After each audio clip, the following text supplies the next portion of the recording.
Isn't that fun? Yay. Well, I guess I'll just end that. Why does this always happen? Why? Let's make a new one. Go live now. Other streaming source. Paid access.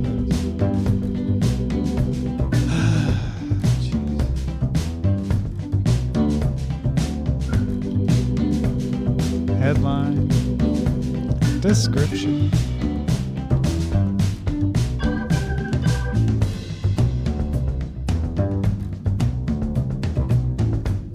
New RTMP. New stream key. Let's do that.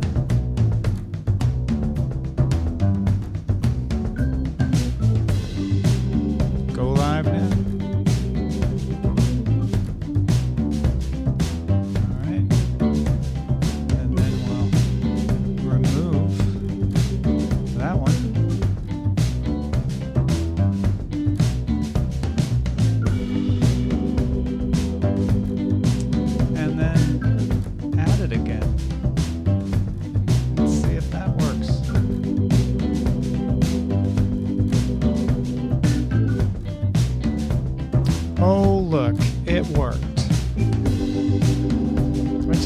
Do it multiple times. Hello, everybody. What's happening in your neck of the woods? So low tech, you don't even use fire, Laminar. Wow. What do you use to heat your home? Your personality? Okay, there we go. Hi, TV's Travis. Hi, Benjamin. Over there on the Substack, which works fine every time. Rob Dunwood will be along here in a minute or two. I'm gonna talk about something that Jim Video was bringing up in the Discord. All right. The Streamer Awards. These are esports awards, so I don't even know if we're going to have a shot. But the Streamer Awards, Jim Video was like, where should we nominate DTNS? 35 categories for the Streamer Awards. Which one should we be in? 35. Best music streamer. That's definitely not us. Best creative arts streamer. No, that's not really. They're talking about crafters and makers. Role play. That's not us. MOBA. No. Brand partner. Not us. Hidden gem. True hidden gem. Maybe hidden gem. Hidden gem. I'm going to hidden gem. Battle Royale. Fighting game. Speedrun, sports, Minecraft. That's what War Singer was suggesting. FPS, strategy, reality. Streamer dedicates themselves creating the best IRL content by getting outside. No, that's not. Vertical Live, content organization. We're not esports. No, we're more than a duo. Collab, marathon, VTuber. I guess we're a hidden gem. Yeah.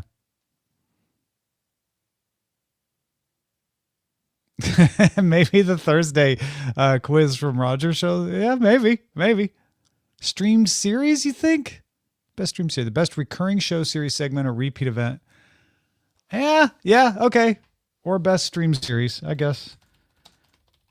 I mean, this is all about game esports streamers, so we're not even going to come close.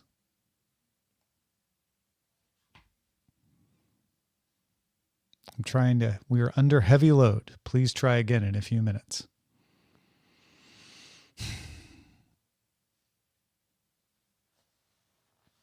Hot tub?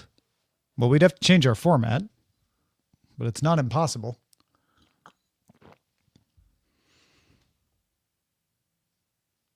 I think we should take a look at the feeds. What do you all think? Thank you for the sub, Tom says, go Chiefs. I just did a Sora video of the Chiefs playing the All Blacks. The All Blacks are playing rugby, but the Chiefs are playing NFL. And only Sora could make sense of that. All right, let's take a look. DNA pioneer James Watson died. Oh, I found this out right now. Huh. And it broke just now. Of the famed Watson and Crick. Stranger Things. Oh, yeah. There's a bunch of Stranger Things stuff. They're doing their press offensive. Fox Sports hired Drew Brees. I only know Drew Brees because he was on a fantasy football team one year, and I won that fantasy football league. It was at CNET. Ah, yes. The link to the... Here, let me save this prompt. Oh, geez. Okay. Going back there. There it is. It's loose for the All Blacks, bursting out of the scrum like a cannon shot. Chiefs swarm him, missed tackle, offload, another one still alive. Winger up the touchline. It's loose for the All Blacks. What's up, man? Hey. I'm still hearing this Sora video. Sorry. Okay. How's it going, Rob? Not bad, man. You came in right as I was showing football. How appropriate. No. I've been here the entire time. I was just in the green room. You didn't notice me. Well, thanks for joining. Yeah. Tom says Go Chiefs wanted me to show off my little Sora video there, so I was distracted. How are you doing? 500,000 signups on the first day of the Android release. It's pretty for Sora. It's pretty impressive. Oh yeah, Now, yeah. No, that's what Jason and Hwen talked about today on DTNS. Yeah. To be fair, it was like in many more countries, and there's no more wait list or anything like that. But or invite only. Still pretty impressive though. Still, yeah. You definitely. I mean, it's the world's most popular platform for a reason. Yeah, I was just going through the feeds here, and I got distracted by Fox Sports hiring Drew Brees. Oh, really? Okay. Yeah. And I was like, I know Drew Brees because he was on my fantasy football team the one year I won the fantasy football league at CNET. You know, it's funny. The last time I played fantasy football, this is 2025. I think the last time I played was like 2012. Yeah. But I won, and I'm like, all right, I'm good. You just went out on a high note. That's what I should have done. I haven't played probably since 2010. I think I won that league in like 2008 or something. I didn't play after I left CNET. So two things that have allowed me to, for the last better than a decade, have allowed me to really enjoy NFL football. College is easy to appreciate, but NFL football is that I was a Browns fan, and I am no longer. I truly got divorced from the Browns, and it's like, and I'm over it now. I don't even have animosity towards the Browns anymore, because like the first few years was like I still was checking stuff, and I was like, I can't stand them. Now it's just like, oh, the Browns game's on. It's like, I'll watch it if it's on. Yeah, one of the major networks, and because I'm a football fan. Yeah, and you're probably getting it in your market, right? So it's more likely to be on. But divorcing the Browns, so I am now a free agent. I literally will let you know who I'm rooting for about midway through the fourth quarter of the Super Bowl. I'll let you know who I'm rooting for. So there's that. But you do pick one by the fourth quarter. I'll pick about usually about midway. Yeah. Sometimes it might take to the last 4 or 5 minutes of the game, but usually it's midway through the fourth quarter of the Super Bowl. I'll let you know who I've been rooting for the whole year. But I can just watch anyone play and just enjoy the game, and not care about the result of the game. It really doesn't matter to me. Who wins or loses. I mean, now I have players that I might root for, or coaches that I root for, but as far as like this team winning and it wrecks my day, you don't get drawn in on that. It's been the better part of when Johnny Manziel came to the Browns. That's when I decided I'm done with everything. So that's been a decade ago now. That's been a minute. Yeah. I've been like that for the NBA kind of my entire life because the Hawks left St. Louis for Atlanta before I was born. So we didn't have an NBA team. And sometimes you'd flirt with being a Pacers fan or a Bulls fan where I was from, but mostly people just watched the NBA. They didn't.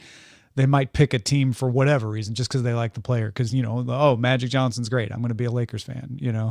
I have since I've lived in LA now, and my wife's Lakers love is more visible than it was in San Francisco. I've been starting to be drawn into following the Lakers a little more, but I still don't like live or die by whether they win or not. I don't live or die by really any basketball team. I want the Cavs to win because that's the team from Ohio. Mm-hmm. I want the Lakers to win because I am a LeBron James fan. Mm-hmm. And James is probably the first player who's the entirety of their career I've been able to watch every single bit that I wanted to of it. Kobe was kind of there, but Kobe came out when I couldn't watch West Coast games, and there was no league pass or anything like that. So even though I was a Kobe fan, it wasn't like I was able to literally live and breathe everything Kobe because it was 3 hours behind where I am. But LeBron's really the first player that I've been able to just, entire career. Now I've got, he's not my favorite player. I think Charles Barkley is probably my favorite player, and then Michael Jordan. Mm-hmm. But yeah, I've literally been able to watch every game that I've wanted to watch that LeBron James has played in. So by that nature, I'm kind of like a Lakers fan.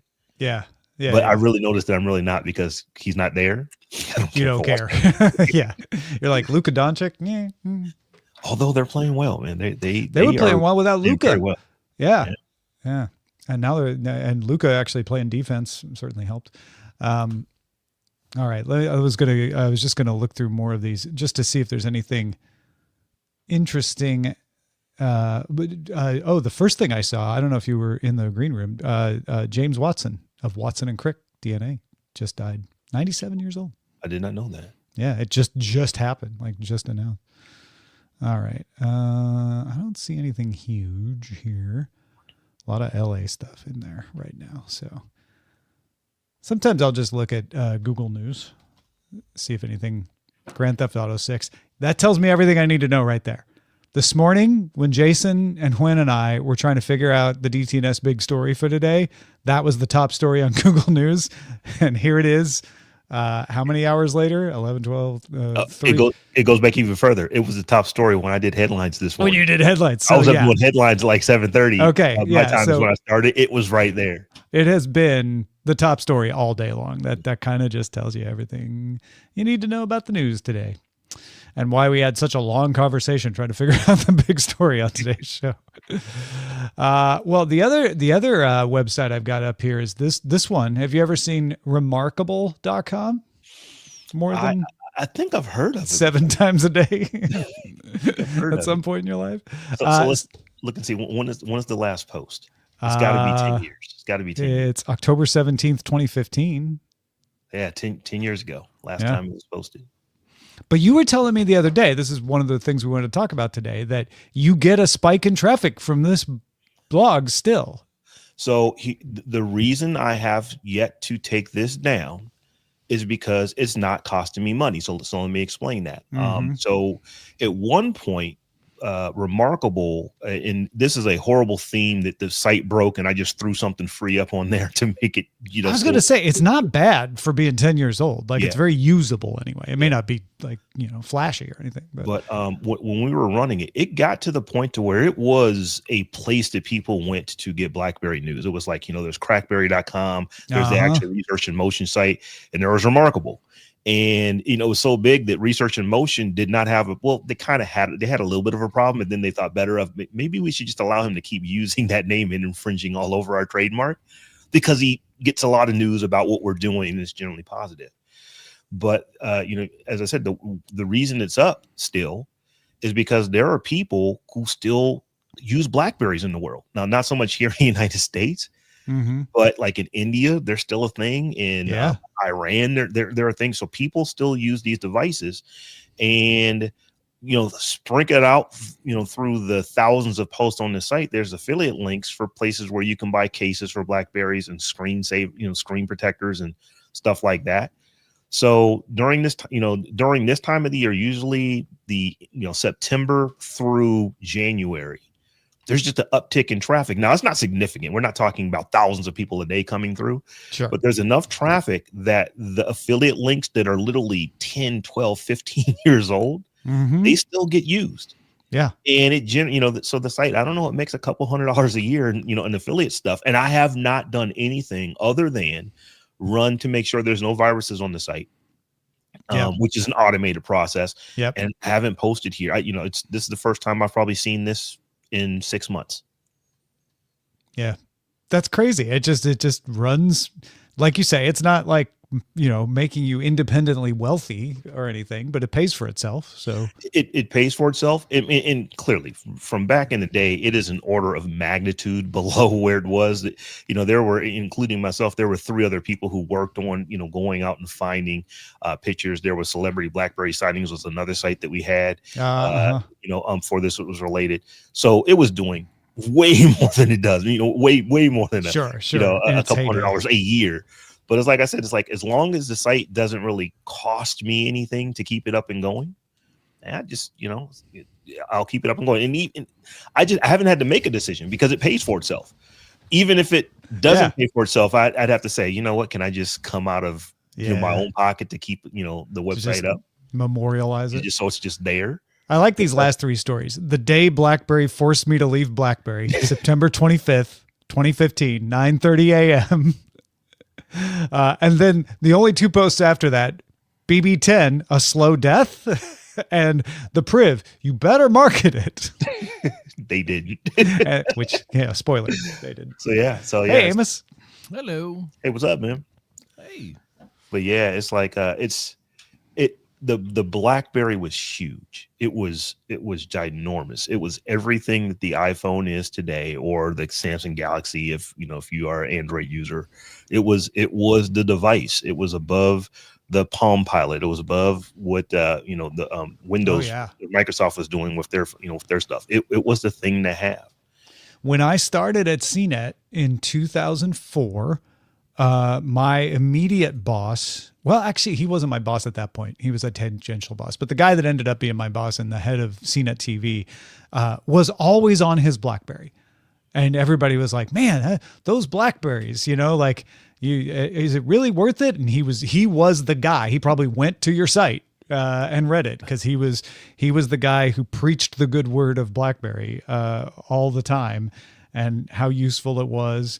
And then, by like 2006, we were in the Palm Trio versus BlackBerry smartphone race with the Nokia N90 there on the outside, sort of, making a case. And then 2007 happened and it just all flipped. Well, here's the thing. It actually wasn't 2007, because if you really think back to the original iPhone, it sucked. It was not a good device. It didn't happen immediately. You're right. Yeah, it was. Yeah, it wasn't until some will say I'd it say was like 2010, the 3GS. Some say the iPhone 4, but it took a minute. Yeah, and so even when it came out, Research in Motion, they had the opportunity, and it was just hubris, I think, and and poor management at the very top of that company that allowed of what happened to them to happen to them. People talk about BlackBerry and its and how it fell from the top in business school now, because it's been that long. It's actually in books. I mean, they made a movie about it clearly, but this is talked about in business school these days. Here you go. Zoe saying it wasn't until the iPhone 4 that I made the switch from BlackBerry. I think you're right. You're right in the swell. iPhone 4 was when most normal people decided to get a smartphone. I remember that first iPhone. I was like, no one needs this. This is really fun and it's really interesting, and I enjoyed having one. But I'm like, I don't think anybody needs this. And then of course the App Store came, and it got 3G, and it's like, oh, okay, maybe a few people could use this, but you could still have a debate about whether BlackBerry or Nokia or even Palm were better. But yeah, by the time it was the iPhone 4. You were talking about Samsung, right? You were talking about, Google, Google Nexus, and the team. What was the T-Mobile one? Sidekick. Yeah. Yeah. You started talking about those, but Nokia and BlackBerry and Palm just started drifting off. So, and I don't know that this is a thing today because smartphones are so prevalent and just everybody has one. But I was able to create off of, we had Remarkable and we started talking about just celebrities that were using them. Yeah. And it got to where so many people are interested in who's using a BlackBerry that started to dominate the news on Remarkable. So we created the other site, sister site called Celebrity BlackBerry Sightings. And that thing just took off. And it was thousands of people just want to see pictures of of whomever at the time, Paris Hilton using a phone. If you could get pictures of people using the phone, folks wanted to see it because it was people didn't have BlackBerries like they have iPhones, but they were wanting, it was an aspirational thing. Yeah. So, yeah, it was. This lasted longer, up to August 2016. Kim Kardashian out in Hollywood with her BlackBerry 9900 bulb. So that's not me. That's not yours, huh? Yeah, this is, I think what somebody did was they scraped Celebrity BlackBerry Sightings. We had to, for legal reasons, take Celebrity BlackBerry Sightings all the way down because I was not trying to cease and desist from from real lawyers. Yeah. It makes you move different. This is back early enough to where, you just grab a picture from anywhere and it's on the website. I could just put it up. Yeah. It's like not a problem. Yeah. And you're at risk now of the celebrity who maybe doesn't like that picture being out there. The photographer who took it maybe is like, you got to pay me if you want to put the picture I took out there. The publication he sold it to. Yeah. If he sold it to a publication, absolutely. The Daily Star or whatever. Yeah, I had a very, very expensive subscription to Getty Images to be able to run the site, and it got to the point to where the images were costing so much that it just didn't make sense to keep running it. It was just like, we were spending tens of thousands of dollars a month to license the images, and it just wasn't worth it. That's crazy. Getty Images, celebrities attend BlackBerry Bold Party is a section of the site. Yeah. And there they are. I don't recognize all of these people.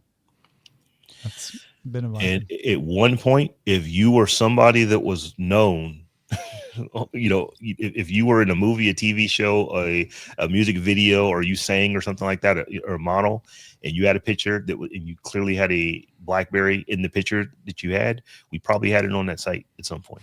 Yeah. So interesting to look at. Nokia sold its phone business to Microsoft, which then shut it down. Palm sold off its technology for parts, the operating system to LG, and the hardware business to HP. The operating system's still going as a TV operating system. The hardware business is defunct. I imagine you could find traces of it in HP products, but there's no HP Palm out there, no phone or anything. And RIM became BlackBerry, and then got rid of the BlackBerry and stopped making the BlackBerry and licensed the name out for other manufacturers to make. But a valid business. BlackBerry pivoted to security and embedded systems by buying QNX, and not doing badly. Like it's the only one of those three. I guess you should credit Nokia. Like they spun the phone system out, and they're still a very successful company too. But it also defines how do you define not doing badly?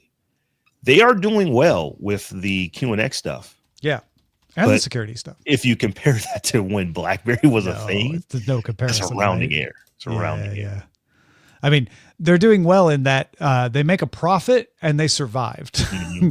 Are they doing well in that they're doing better than ever? I don't think you could say that. The company that got out of the phone market, that I understand why they did get out of it, but just the fact that Microsoft couldn't make it, yeah, that was kind of stunning. It's like you have an operating system at the time that, I don't know, 85% of Earth uses. And Windows Phone wasn't bad. It wasn't bad, but I don't know why Microsoft was not able to make that take off and stick around and actually be a big player today. Yeah. Like, I would have bet money that Microsoft, out of all the companies, would have been able to make it. I feel like the cheap analysis is it was the worst of all worlds. It was not as open as Android, which anybody could take and run with, especially back then. But it did not have as much control over its hardware stack, even after they bought the Nokia handheld business, as Apple did. Partly because Microsoft had not been doing hardware as long. You could trace the roots of Microsoft's current Surface line to that hardware business that they built. I don't know how much of that came from the Nokia folks, though. It was just kind of coincident, happened at the same time. And here's the weird thing. I liked Windows Phone. I hated Microsoft RT. I couldn't stand it with a passion. I keep it close to remind me how much I hate it, but this is my RT Surface. I just keep right there behind me. Yeah, it was not good. But the funny thing is, Windows Phone was good. It was. Windows RT was not, but the Surface line has survived, mostly because they learned from their mistakes and created a regular version of Windows for Surface, or created a Surface that could run a regular version of Windows. But yeah, I like Nick with a C. RT, Windows really terrible.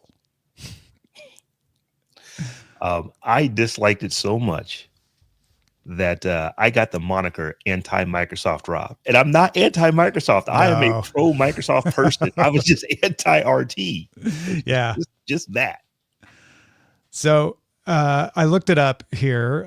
The most recent earnings for BlackBerry, up 17.8%, higher revenue outlook, impressive earnings performance, net income of $13.3 million. Million. Million. Watch this. Apple just made 13.3. Yes. That's the difference. Let's see. What were BlackBerry /RIM's highest revenue report? Quarterly, let's say quarterly. Highest quarterly revenue report. Highest quarterly revenue was 2011. Total revenue for the fourth quarter was February 20th, was $5.6 billion. And that would be respectable today. Yeah. If they were still making phones. It's a rounding error compared to Android and iOS, but that's respectable. Yeah. So yeah, to your point, they're doing well, but not that well. Do you keep old technology around? I know that you talked about one of the reasons that Remarkable still gets traffic is people using those old technologies, or at least things that have the name of the old technology on them. I do, not because I'm trying to have like a museum or anything like that. Mm-hmm. I just hoard tech, and I tend Yeah. to put stuff in vacuum sealed bags when I'm not going to use this for a while, and then put it in a rubber tote, and then put it on the other side of the studio, and it just stays inside of a bin. So if I think about it, oh yeah, I got a big track back there. Let me go grab that and bring it out. Or I literally have 2 tubs of Blackberries that are in states of working order. I've got Blackberries that are brand new in a box. I've got some that the ones that I really care about, they're brand new in a box, other than I open the box to take the battery out. Just because if you leave the battery in for years, the battery will end up destroying the device. So It'll swell up or something. I've taken the battery out and then re-vacuum sealed the cases. So I would expect 20, 30 years from now, I'll have like a collection of Blackberries. I probably have the last 25 models. Do you still acquire them? I don't acquire them anymore. Yeah. But there was a time for probably the last 25 models of BlackBerry that came out. I have them, and some like whether they're working or not is questionable. But of those 25, probably 10 or 12 are still new in the box or newest in the box. Yeah, that's impressive. Now, do you see those as having future value, or is it just something you'd like to have? Just something I like to have and be able to say, yeah, you remember BlackBerries? Like, I had one of the biggest sites on the internet talking about BlackBerries, and here are some. So it'll just be that kind of thing to where it's like BlackBerry glory days, maybe the Smithsonian calls me up and says, hey, Rob, you still got any BlackBerries? We're looking for this model right behind me. Yeah. You're the only person that has it. We need it. And some of them still work. Now, the problem now is that they were like CDMA, and I ran, most of mine ran on Verizon and AT&T, and they've both have kind of gotten away with that. They still work. You could call 911 and stuff like that with them, but you can't really use them anymore. They have Wi-Fi in any of those? They do. The later models do, couple right? of them do. Yeah. So you could use it that. I cannot find it. I put it on the shelf back here, and I have yet to figure out where I put it, but I have a Motorola Razr, like an original Motorola Razr that I used to keep in my emergency kit, as sort of a like, this will be able to make an emergency call. But it's the Motorola Razr is so old, I don't think it even connects to the cellular network anymore. I don't know what happened to it. I have a small flip phone that was like $50, whatever, from my carrier. You have a small little puppy in your lap too, I see. I do. So this is Rue. She is Rue. 8-week-old German Shepherd puppy. She's almost pure white. You're a little low on your microphone volume. Yeah, I'm sorry. I'm talking away from it. Yeah, no, that's all right. She loves the snow. She doesn't like to poop in it. So we've been trying to get her to go. And you've got snow on the ground right now? Oh, yeah. I take it? Yeah. Yeah, we got several inches last night. So she has no problem doing number one, but number two is a bit of an issue. So that's why I popped in and popped back out, because she's been giving me all the signs all morning, but not doing the business. So. And she finally did the business. I figured I'd let her stay in here for a minute. Yeah, especially at that age. What is she, 3 months even yet, or still 2? Just barely 2 months. Just barely 2. Yeah, okay. Give her some coffee. Alpha Happiness. Give her some blackberries. That'll loosen her up. Yeah. So back in the day, and this is before the iPhone was officially announced, I want to say I registered the domain name iPhone Insider. Yeah. Like 2005, 2006. And you did it. Why? Thinking that Apple's going to turn this iPod into a phone. Okay. I'll probably call it the iPhone. Uh-huh. So I'm going to set up this whole website where I can continue to talk, I'll talk. Yeah. It's Apple. It'll be popular. So I'll talk about the iPhone on iPhone Insider. I thought the name was great. The Apple Insider was the other website. They didn't have the name. I got it. So I was like, we can go two ways. Maybe they'll want to buy the name from me if I don't do anything with it. They never did. Or I'll build a website about iPhones. Yeah. And then I got the first iPhone and I hated it, and I've never gone back. But I've kept that domain name. So you still have it. That's a valuable domain name. I've had that domain name for 20 years now. It's one of the oldest domains that I own. Wow. We should do something with it. Something. I don't know what, but it's such a good name. Yeah, you'd think Apple Insider would like it, but they're probably like, we don't want to pay for it. We'll just keep using Apple Insider. Or you could cover the Cisco iPhone. Do they still make that? Remember the one that Apple and Cisco had to come to a trademark agreement? Yeah. I don't even know. The Cisco offers various solutions to integrate their systems with the Apple iPhone. Yeah, I guess they don't. It's discontinued. They discontinued it in 2000. Oh, I guess they discontinued it right after they came to the agreement. Netgear continues the iPhone line under a new name after 2007. They agreed to change the name. There you go. It was called the iPhone all the way back in 1998. Yeah. Oh, here, I should be putting this up on screen. There. That's the original iPhone. The trick question, win a bar bet. What was the original iPhone? It was from Infogear. It was a desk phone. Dun, dun, dun. It had a gap in there too, like 2001, 2005 wouldn't be made, and then all of a sudden they brought it back in 2006. Did they know something? They hear something? Yeah. Need to protect that trademark? But I have an old Razr V3 that is like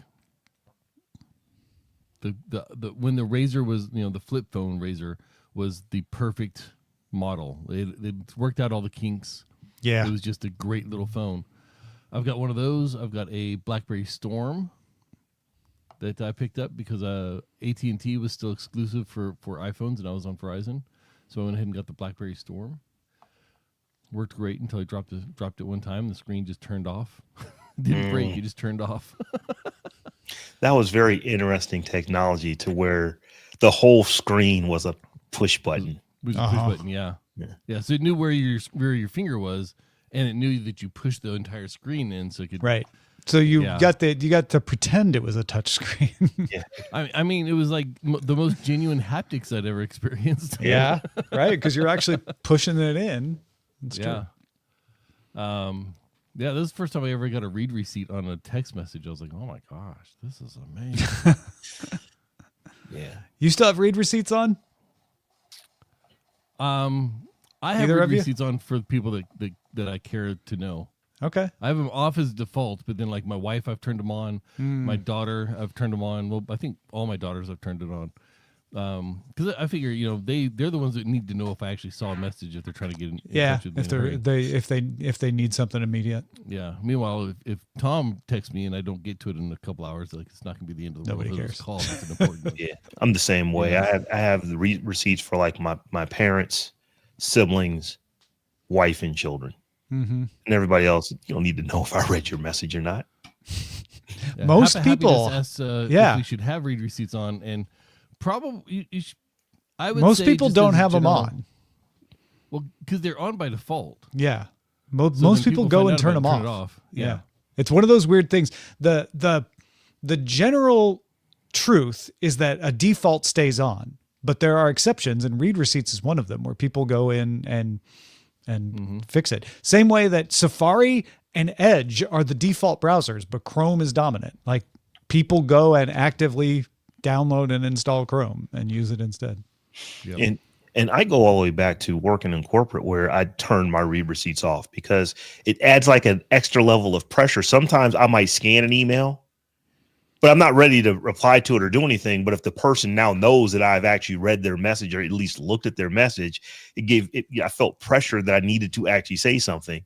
And then also I would have, when read receipts first became a thing, I'd get a message. Somebody would see that I read it, and then they show up in my office to talk about the email they just sent. And it's like, I gotta figure out how to turn this stuff off. This is not working for me. If it was an in-person meeting, you could have just done that instead of the email, not in addition to the email. Come on. Right. Yeah, and going way back in the day, and I'll just say his first name is Mike. Mike, I love you, but had a guy, Mike. He would send email and then get to my office before it was actually delivered. Because if you remember back in the day, if you sent an email, it didn't necessarily just show up instantaneously. It could take it a couple minutes to show up. Yep. So yeah, he would literally, he sat, I had an office. He sat in a cubicle, maybe 35, 40 feet away. He would send me an email and then come to my, to my door and say, hey, you're about to get an email. And it's like, well, let me get it first. if you hear, you might as well just tell me what it's about. I want to see it arrive. Yeah. Yeah. You could have just told me then if you're going to beat the email there. Yeah. Christopher says, for old tech, what about TVs? Are plasmas still as great as people say they are? And how about old media? Some 12-year-old keeps asking me for a CD Walkman. CD's making a little bit of a comeback. They are. So with military computers, there's oftentimes you can't just plug in. Well, you can never plug in like a USB drive or whatever. But if you do need to get information off a server or whatever, like when I was retiring, when my wife was retiring, you want to save like your email files, things like that. Just things for posterity or, sometimes legal reasons, right? I could not find well, I shouldn't say I. My wife could not find a spool of CDs or DVDs that were writable when she went to go out process. But I have a tub full of them in my little closet back here. I was gonna say. So, I never use them, but as soon as somebody says, "Hey, I need to read a floppy," I have a drive for that. Yeah. Or I need to save large files. I've got a stack of writable DVDs right over here. I've got a whole. I have my CD read write USB machine. Yep. At the right. I've got my my super drive right here because I've had to see a couple DVDs on my Mac, and of course the Mac Studio doesn't come with a DVD drive or whatever. Yeah, CD's making a comeback in 2025. Why CDs still can't make a comeback? The rise and fall of CDs. There is a Korean artist named IU who put out a version of her album, which right now albums are starting to move into like digital codes. You can get some albums where instead of a CD, you get an actual digital code for downloading it. But she put out a version, still had a CD and a CD player. Yeah, I know I still have CD players around here, DVD players. In fact, I have a camcorder with a DVD. It writes directly to DVD in the camcorder. Now, I think the thing is only like 360p or something like that. Is very, very low fidelity. But you said plasma TVs.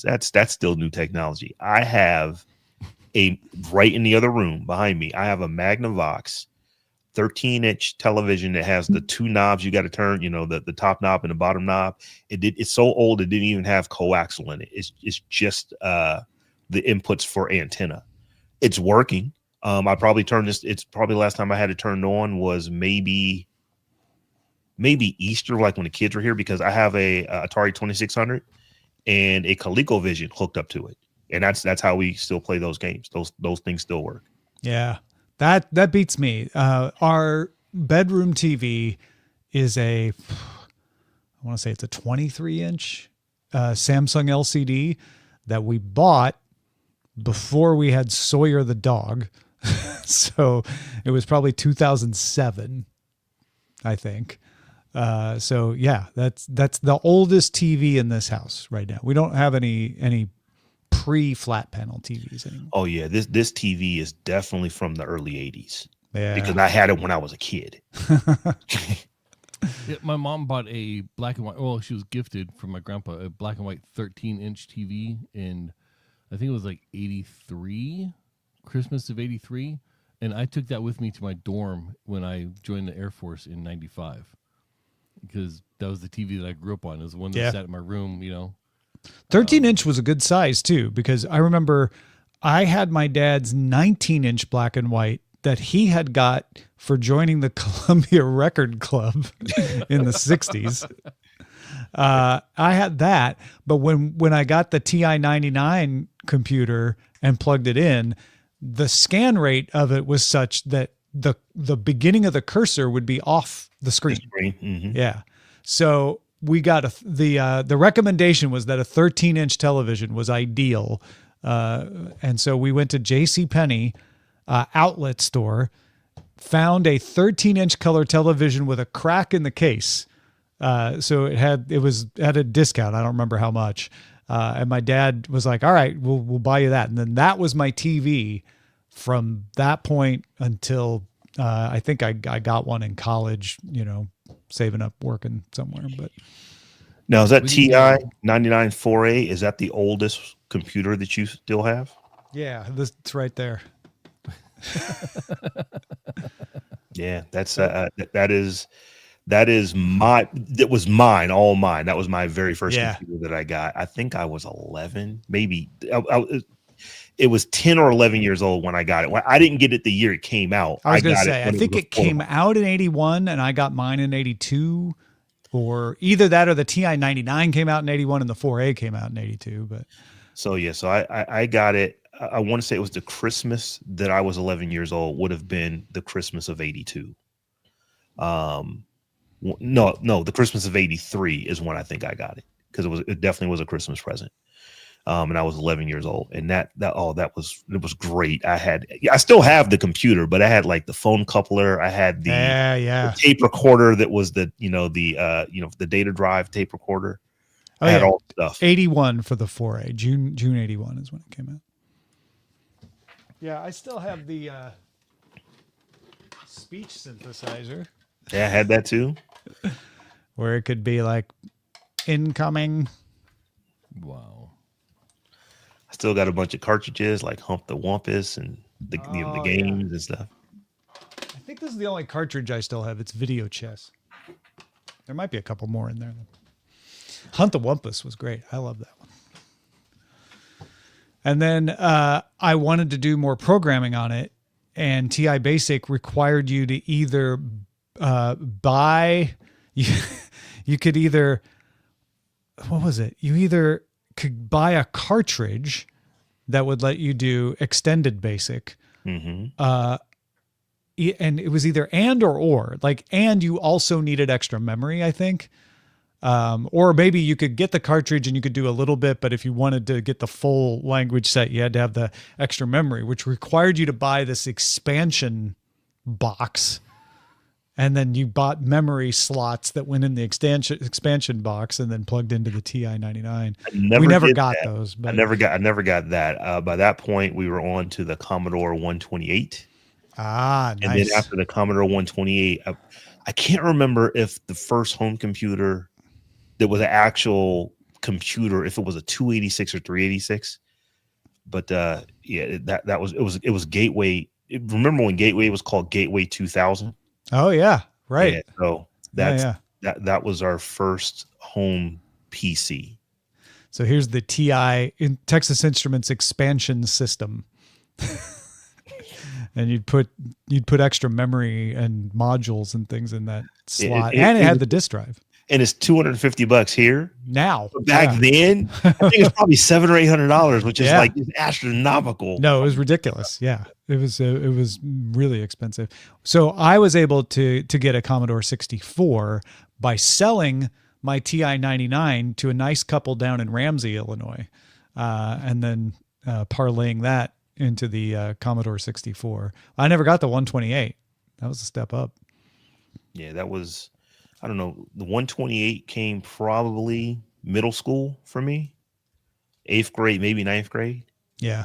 And then we were into PCs after that. The Commodore 64 for me was freshman year in high school, I think.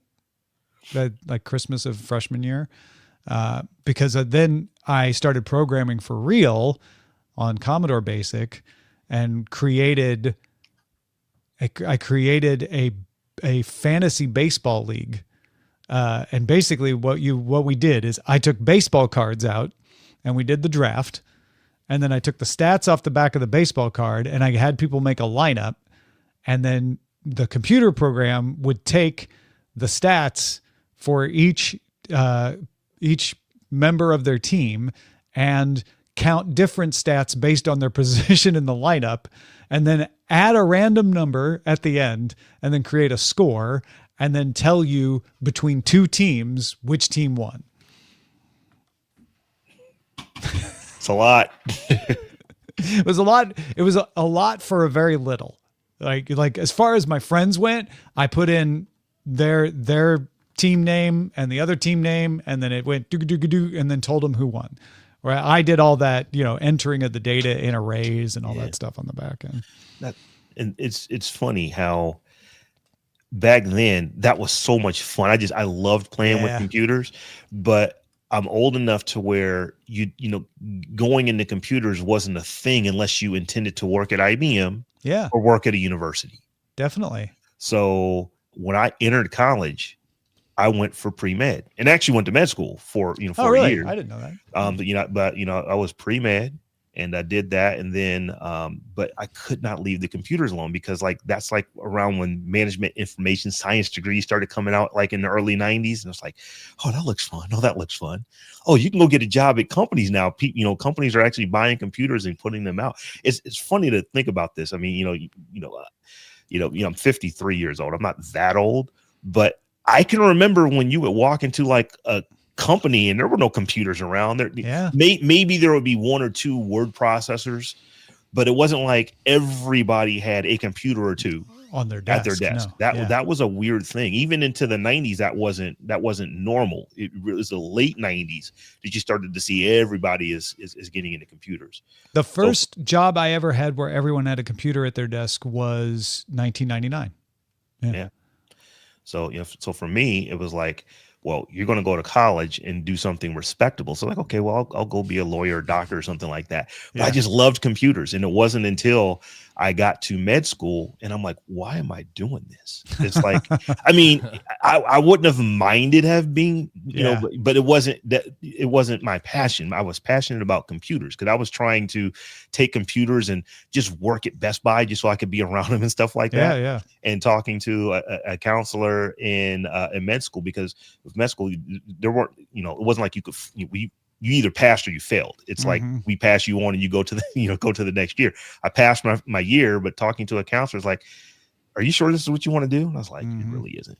And I was like, how am I going to go, tell my parents that? And it's like, well, these, you took MCATs, but you can still go to grad school on those. So I switched over and just started working on the MBA and, did like the management information science stuff. Yeah.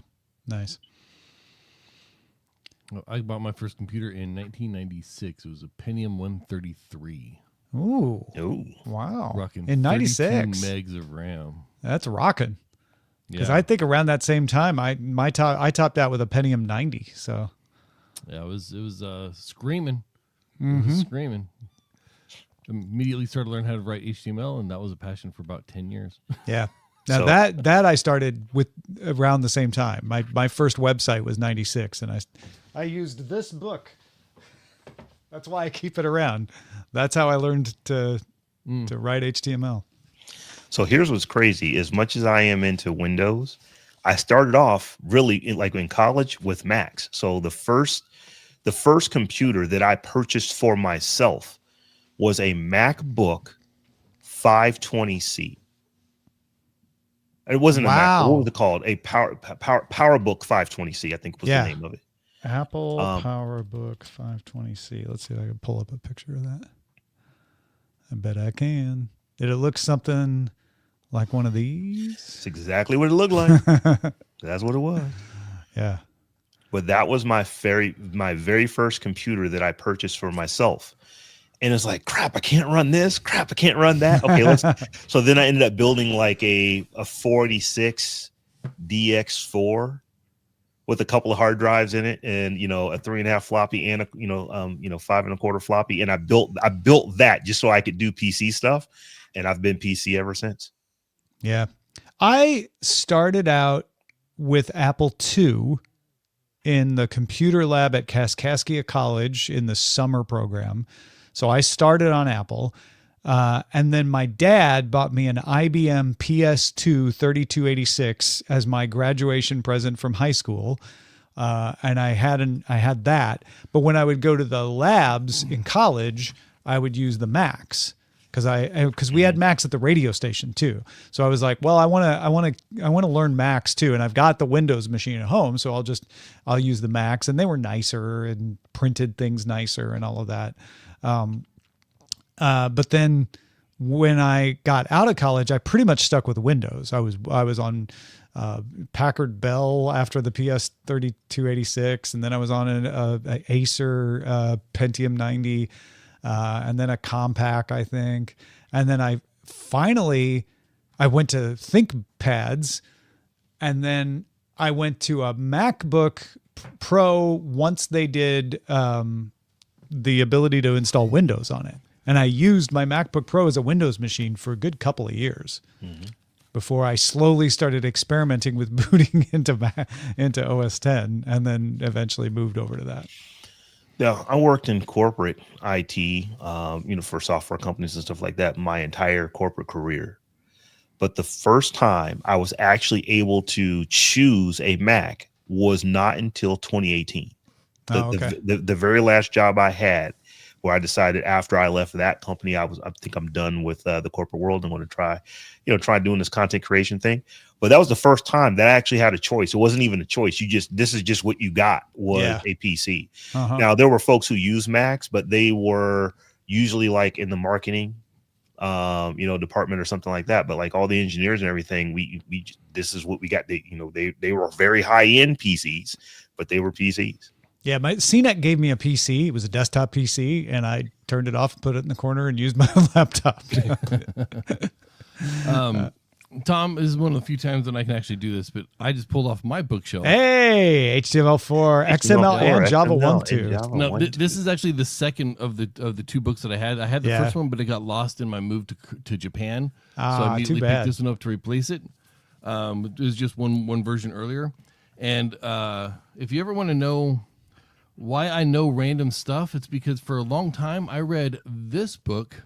This is Upgrading 13th and edition. repairing PCs. I then got the 16th edition, and I used to take these to work for my free time, so and I could just sit there read and them. Read That's like great. a novel, front to back. And so you just internalized all that stuff. Yeah, like IRQs and everything else. All of it. I would sit, and it's not small writing or not large writing. No, these it's are very, very dense.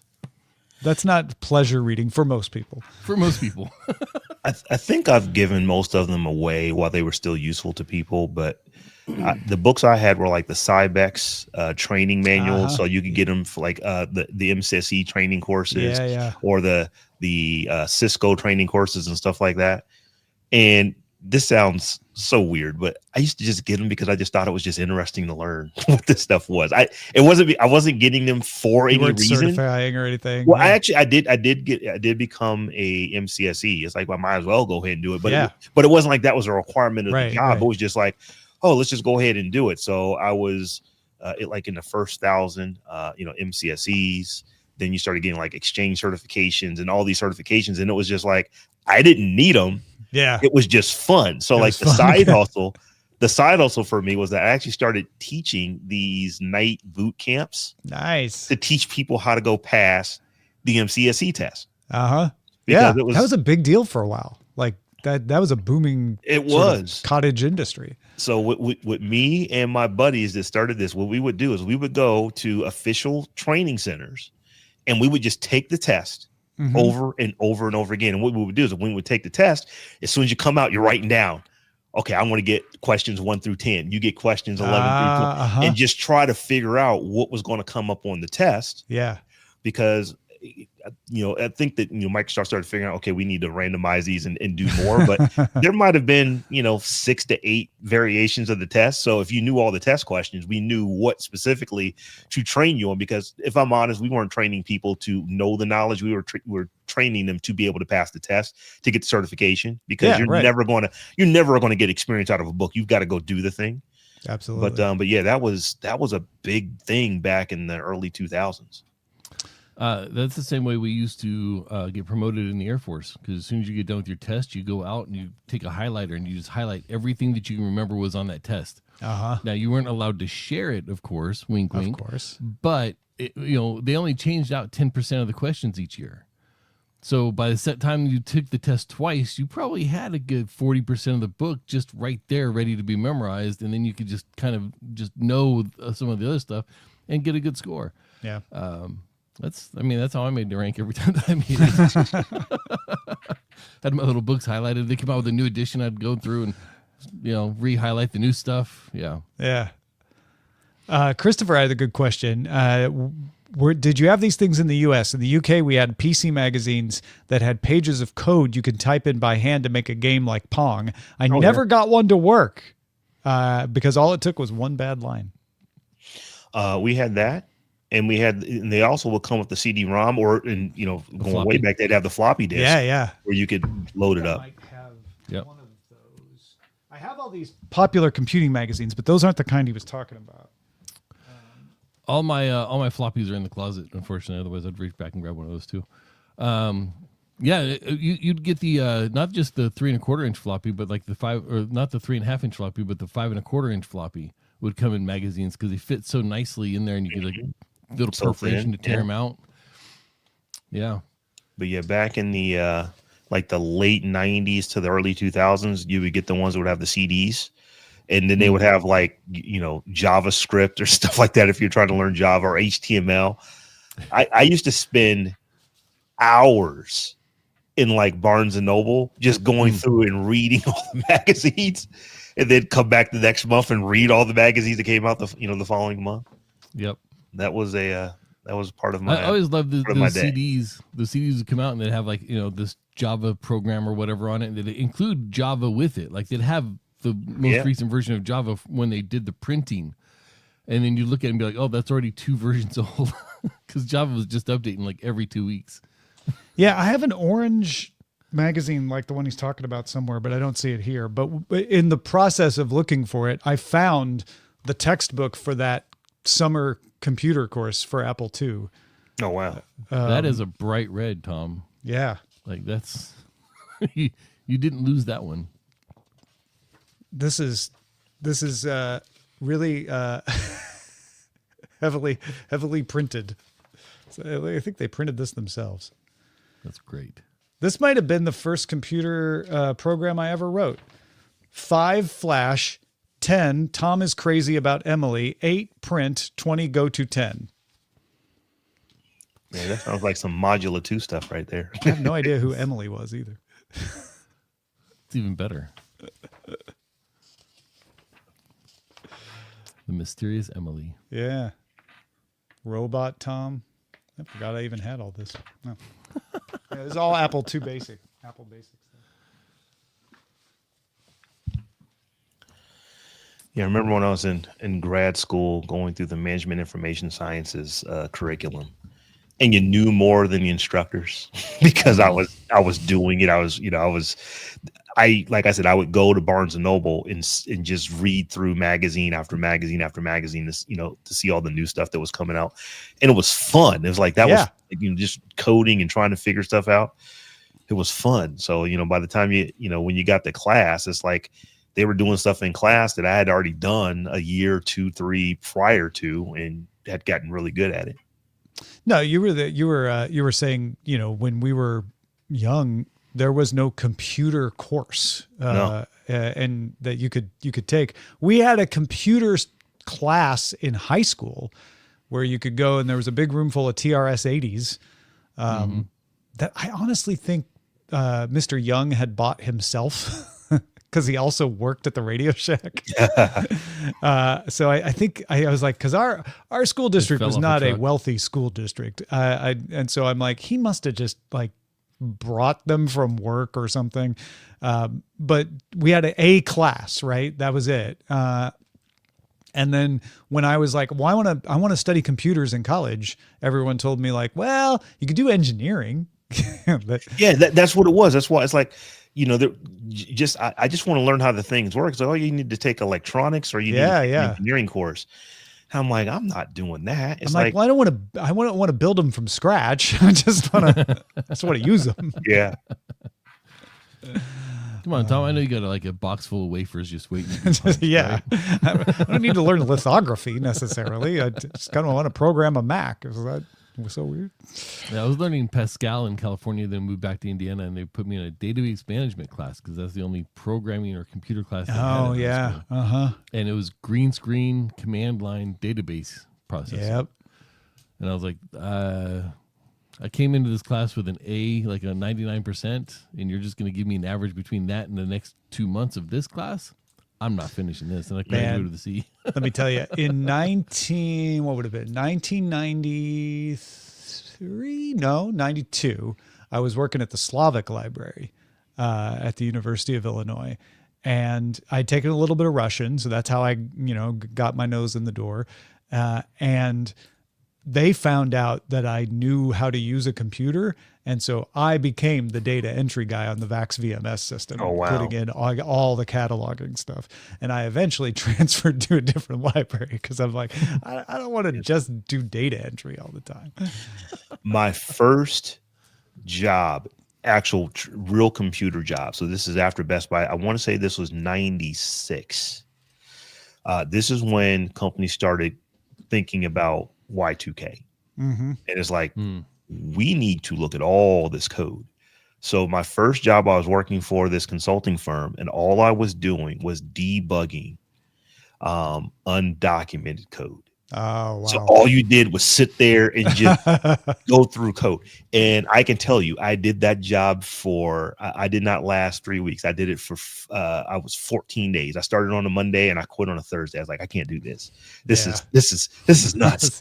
I can't do this. This is the level of tediousness. I mean, you literally are just looking at line after line after line of code and then trying to comment it. So I wasn't even programmer yet. Right. I'm just looking at the code, commenting what the code is, saying what it does. So then other folks will come back and say, oh, we might have a problem here. We might have a problem there. Yeah, so it wasn't even, fixing the problem. Right, It was right. just trying to see, just document. This is what this does. Yeah. Were you And that's working at something that Initech? could be automated now. Thank goodness. Oh my goodness, yeah. But back then, this code was so old that you couldn't document it because you took up valuable memory with the documentation. Right. So, you literally had these systems that ran, and your documentation was a guy named Bob that had been there since like the late 60s. And Bob everyone was needed to documented. protect Bob. Keep Bob healthy. Really? Were you working at Initech? Did you have TPS reports? Yeah, right. For real. That's exactly what they were doing in that show. They were just going Exactly through and what they were documenting. doing. Yeah, Yeah. it's a literal job. Yeah. Well, gentlemen, this has been very enjoyable. Excellent Friday hangout. I hope everybody enjoys these hangouts. We've been getting great response from them. If you have thoughts on them, you have people I want to invite into the hangout. It's kind of have an open invitation for folks in the extended DTNS family.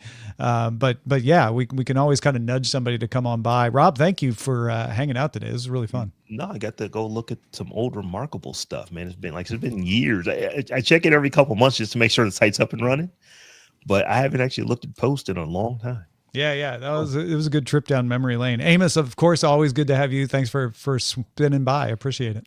Every chance I get. Indeed.